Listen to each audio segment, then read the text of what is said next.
has had opportunity to speak to a married couple. Who was the governor at that time with his wife that heard Paul's message? Felix, okay? Felix and his wife Drusilla, okay? And Paul spoke with them about self-control. Paul spoke with them about righteousness. And Paul spoke with them about judgment to come. Well, they didn't obey the gospel. They listened. But if you notice in the last verse, in verse 27 in chapter 24, what do we see? Paul was left there as a prisoner for how long?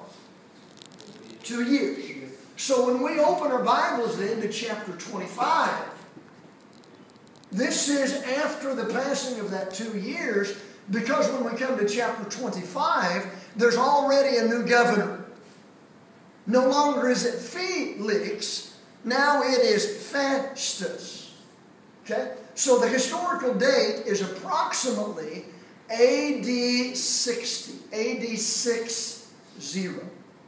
So in chapter 25, basically here's the theme. It's quite a simple chapter.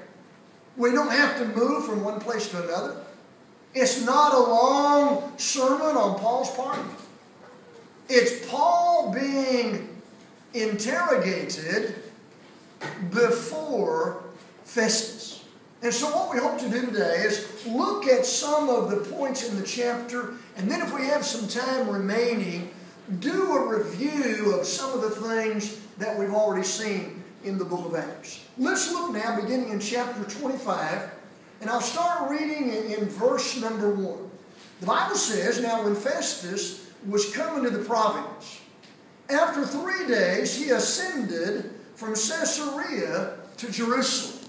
Or in some Bibles it will say that he went up from Caesarea to Jerusalem. Now notice again on the map.